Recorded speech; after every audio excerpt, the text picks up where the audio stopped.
You're probably wondering why on earth would you want to do an entire portfolio in just one day? Because really, it should take like a lifetime to build up. But the answer is time. You need as many pictures as possible to start your portfolio off as quickly as possible. Or maybe you're doing it for a model who needs the same thing. You can do an awful lot in a day if you do some planning. And in this case, I've planned to work lightweight and quickly. So I've got the Flashpoint Speedlights as my light source, but you could use anything you like. And I've planned out 3 shoots. Now that's not a whole day, that's less than half a day, but it gives you the idea. And if you want more ideas for photography, then go head over to Adorama TV and well, watch some of our other videos, I guess. So for this session, my 3 looks are going to be very different because I'm trying to create a portfolio that has a wide range of looks rather than a portfolio that has a consistent look. They're 2 different things. So I've already got my first look set up and I'll tell you how this look came to be the first look once my model's in the set. So let's get a light set, let's get a model ready, let's get shooting. So to help me out today, I've got the amazing Chloe. Chloe's going to be the model for this photo session and we've got lots to get through, but the order in which I'm going to do them isn't down to me because although I'm taking the photos, I need Chloe to be able to work at a most efficient way as possible to get as much back in the time we've got. So Chloe's seen the mood boards, she knows what the shoots look like, and she's dictated the order in which we do them, starting with this sort of fine art type feel. So with this look, I've set things up already. And the reason I've done that is because whilst Chloe was getting ready, I'm busy in here making the most of my time too. So normally I wouldn't go through this stage. I'd be doing this whilst Chloe is getting ready, but I'll show you what's actually going to happen here. I'm going to start with the background light, which is a separation light. So this puts a little bit of a hair light, a little bit of an edge light on Chloe. And then I've got my key light, and that is a nice light on Chloe's face and a little bit of light on the background too. That's really important. And of course, when I mix the 2 together, they look like this. Here we go. So a nice simple lighting, soft, even-ish lighting across Chloe's face, lighting on the background. There will be some post-processing on these pictures, but for now, well, that's basically this setup done. So I think we should take a few pictures like this. Chloe, are you ready? Okay, here we go.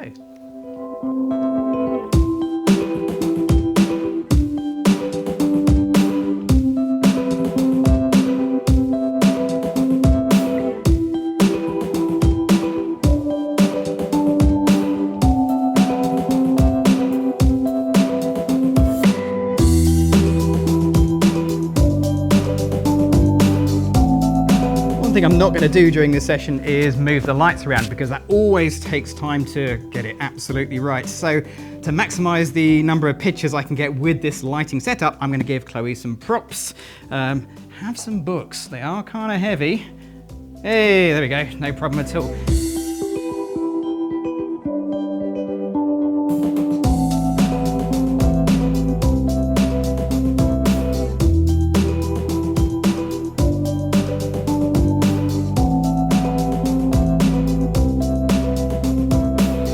To really get the most out of this lighting situation, I'm going to use this reflector, but I'm not going to use it as a reflector. I'm going to use it to create a bit of a breeze and move Chloe's hair around. And that's why we're doing this look first, because Chloe said if her hair's going to be moved around, then she needs to do this look rather than some of the later looks that are going to be more stuck down. So the idea with this is I'm just going to give it a little bit of a waft like this. We get some movement in Chloe's hair, no more than that, that's all I require. Of course, I can't do this and take photos, so I'm going to get Sam to come and help me.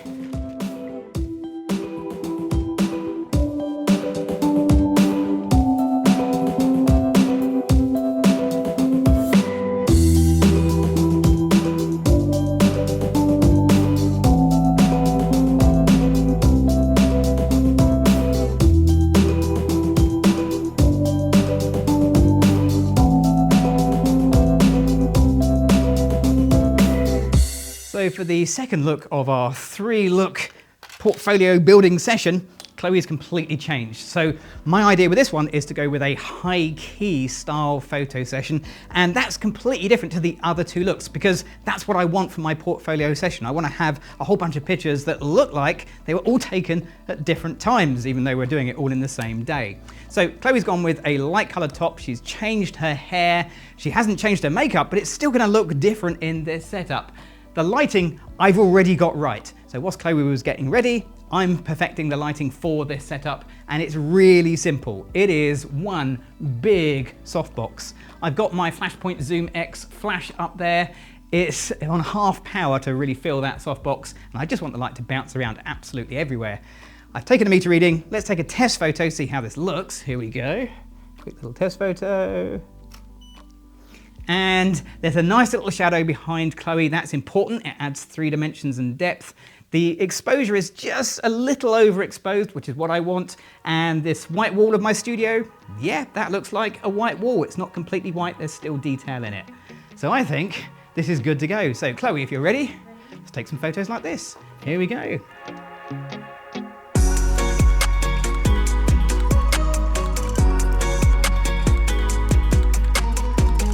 On each of my 3 looks, I'm not going to move the lighting once I get started, but I can still change the look of the lighting on Chloe by just moving myself around the studio.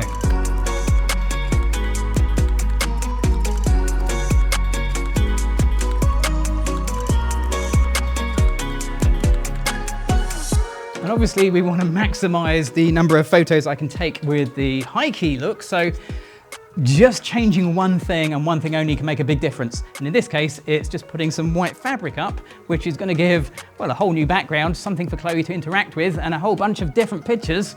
The lighting's not going to change. It's going to be in exactly the same place. Let's try this.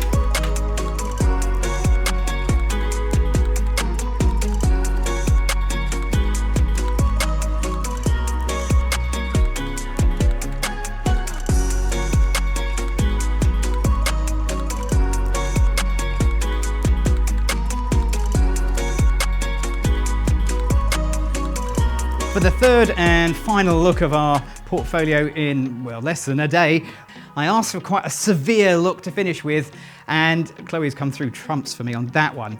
The lighting is going to be quite severe as well. I'm actually going to use the strip box we used earlier with the grid that we used and try and get sort of a gradient pattern on this white wall. So let's spin this around to the wall, something like that. Now, I've already had a go at setting this up whilst Chloe was getting changed and ready. So I sort of know my rough and ready settings, but this is going to be a little bit more refined as we go along. Let's just try this, see how it goes. This is just the backlight on its own, doing nothing else.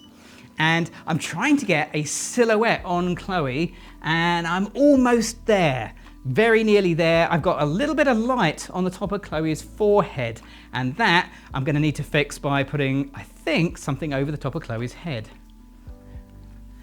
So what I've made is a little, effectively, black roof for Chloe because I don't want any of the light to bounce off the ceiling of my studio and then down onto the top of Chloe's head, which is what was happening before. At least I hope that's what was happening. Let's take a test photo and see if this fixes the problem. Okay, Chloe, here we go. Same settings, nothing's changed. And now we have as good as I can get in my studio to a silhouette. And that actually looks pretty good. I'm quite happy with that. Now we need to put some light on Chloe, and for that I'm going to use another one of the Speedlights, and this time I'm going to use the Flashpoint AK R21 projector. Part of having a move board is allowing you to plan ahead, so I actually made my own gobo for the AK R21, which is just literally a slot of light, and to get that in the right place, it's going to need a little bit of trial and error, and Chloe can't really move once it's in the right place, which is why she's sat down for this look. So I'm going to take some test photos and try and get this light just to put a beam of light across Chloe's eyes. It's easy to say, it's much harder to do. Let's have a little go. Okay, Chloe, here we go. So if you can just look towards the side, we'll take a little test photo. And this is going to be a game of fractions of an inch. So I need to lower that light down just a tiny little bit. I'm trying to keep it roughly in line with Chloe's eye height, because if I go higher or lower, then the light will bend around the contours of her face. I'll lose that real straight line effect that I've got going on. I also want to make sure that it is mostly in line with the camera as well. So again, little movements here, little movements there, are going to make all the difference.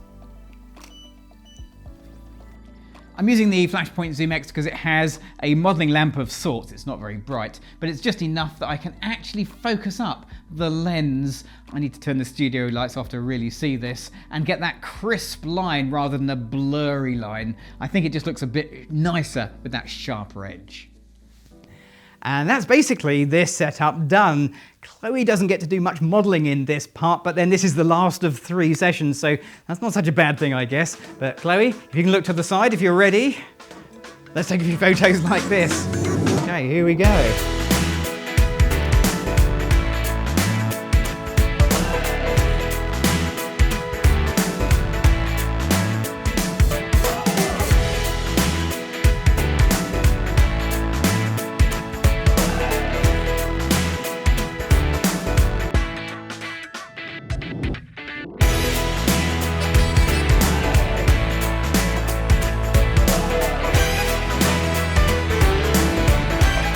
Not surprisingly, the success of this whole session came down to pre-planning. Chloe knew what I needed to do. If you've got a makeup artist, they need to know what's going on, and that way you can plan time. Chloe was even wearing clothes over the top of clothes to make the changes as quick as possible. And in around about 3 hours, I managed to get 40 or thereabouts, and I'll call them portfolio-worthy images, which I think is pretty good. Now, if you've enjoyed this video or you've got any questions, just leave me a comment down below. Even if it's just a thumbs up, it really helps with the algorithm. And whilst you're down there, you can find gear links to all of the kit I've been using in the video description. Click on the bell icon and you'll never miss a video right here on Adorama TV. And I'm sure you've already done it. You've definitely clicked on the subscribe button, haven't you? Well, if you haven't, click on the subscribe button. I'm Gavin Hoey. Thanks for watching.